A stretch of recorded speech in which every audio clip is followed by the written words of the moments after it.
جنوبی پنجاب کی زرخیز زمینوں میں ایک ایسا شہر بھی آباد ہے جس کی مٹی میں تاریخ کی خوشبو، نہروں کی روانی، پرانی حویلیوں کی شان اور محنت کش لوگوں کی داستان دفن ہے۔ یہ شہر ہے منچن آباد۔ آج یہ ضلع بہاول نگر کی تحصیل ہے، مگر اس کی کہانی صرف ایک شہر کی نہیں بلکہ ایک عہد کی کہانی ہے۔ ایک ایسا عہد جس میں ریاست بہاولپور کی شان تھی۔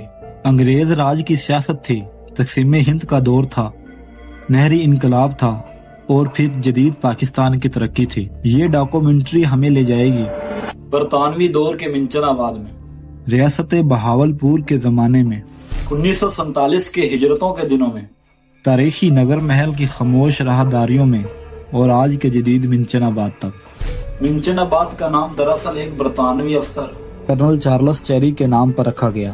وہ 1866 سے 1876 تک ریاست بہاولپور میں برطانوی پولیٹیکل ایجنٹ رہا۔ اسی دور میں برطانوی حکومت اور ریاست بہاولپور نے اس علاقے میں نہری نظام، سڑکیں، زرعی بستیاں اور آبادیوں کی منصوبہ بندی شروع کی۔ اسی ترقیاتی دور میں اس شہر کو منچن آباد کہا جانے لگا۔ لفظ آبد فارسی اور اردو زبان کا ایک قدیم لفظ ہے جس کا مطلب ہوتا ہے آباد کیا ہوا شہر، یعنی منچین کا آباد کیا ہوا شہر، منچن آباد۔ یہ صرف ایک نام نہیں بلکہ ایک نئے زرعی اور انتظامی دور کی علامت بن گیا۔ برصغیر میں ریاست بہاولپور اپنی شان، نظم و ضبط اور ترقی کے لیے مشہور تھی۔ منچن آباد بھی اسی ریاست کا حصہ تھا۔ ریاست بہاولپور میں نہری زمینوں کی تقسیم، زرعی اصلاحات اور آبادیوں کی تعمیر تیزی سے کی گئی۔ انگریزوں نے اس خطے کو ایک زرعی مرکز بنانے کا منصوبہ بنایا کیونکہ یہاں کی زمین انتہائی زرخیز تھی۔ پھر نہریں آئی اور ان نہروں نے خشک زمین کو سونا اگانے والی زمینوں میں بدل دیا۔ برصغیر جل رہا تھا، لاکھوں لوگ ہجرت کر رہے تھے، کہیں خوف تھا، کہیں امید۔ منچن آباد بھی اسی تاریخی تبدیلی کا حصہ بنا۔ اس وقت یہ علاقہ ریاست بہاولپور میں شامل تھا اور نواب سر صادق محمد خان عباسی نے پاکستان کے ساتھ الحاق کا فیصلہ کیا۔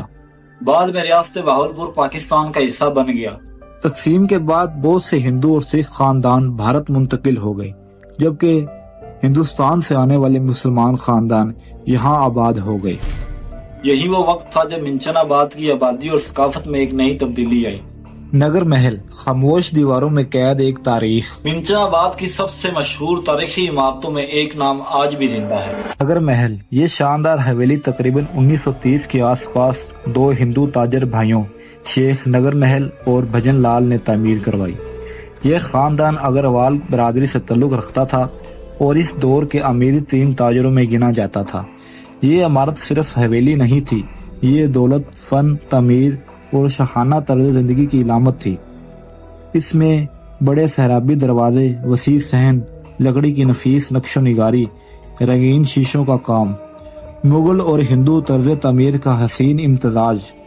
کہا جاتا ہے کہ جب سورج کی روشنی ان رنگین شیشوں سے حویلی میں داخل ہوتی تھی تو پوری حویلی جگمگا اٹھتی تھی۔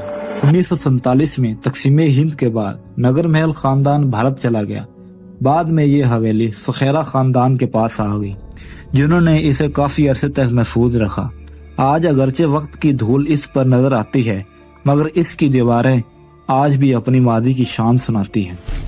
یہ نگر محل منچن آباد کی آج بھی تاریخی پہچان سمجھا جاتا ہے۔ منچن آباد کی اصل طاقت ہمیشہ سے اس کی زراعت رہی ہے۔ یہاں کے نہری نظام نے اس علاقے کی قسمت بدل دی۔ 1960 سے 1980 کے دوران گندم، کپاس، گنا اہم فصلیں رہیں۔ دیہات بڑھنے لگے، منڈیاں آباد ہونے لگی اور منچن آباد ایک اہم زرعی مارکیٹ بن گیا۔ منچن آباد کے پل اور دھماکے کی پر اسرار کہانی۔ منچن آباد کے لوگوں میں ایک کہانی آج بھی مشہور ہے۔ ایک نہری پل، ایک دھماکہ اور خوف سے بھری رات۔ لوگوں کے مطابق کئی سال پہلے اس پل پر دھماکہ ہوا، پل کو نقصان پہنچا اور علاقے میں خوف پھیل گیا۔ بعد میں اس کی مرمت کی گئی، اگرچہ اس واقعے کی مکمل سرکاری تفصیلات آج بھی واضح نہیں، مگر مقامی لوگوں کی یادوں میں یہ واقعہ ایک تاریخی قصہ بن چکا ہے۔ یہی قصے کسی شہر کی روح بن جاتے ہیں۔ وقت آگے بڑھتا گیا اور منچن آباد بدلتا گیا۔ سن 1980 سے سن 2000 تک بدلتا ہوا منچن آباد۔ اسی دور میں سڑکیں بہتر ہوئیں، بازار بڑھے، بجلی اور ٹیلی فون آئے، اسکول اور کالجز قائم کیے گئے۔ منچن آباد اب صرف کھیتوں کا شہر نہیں بلکہ خوابوں کا شہر بن گیا ہے۔ وقت بدلتا رہے گا، نسلیں بدلتی رہیں گی، لیکن منچن آباد کی مٹی ہمیشہ اپنی تاریخ سناتی رہے گی۔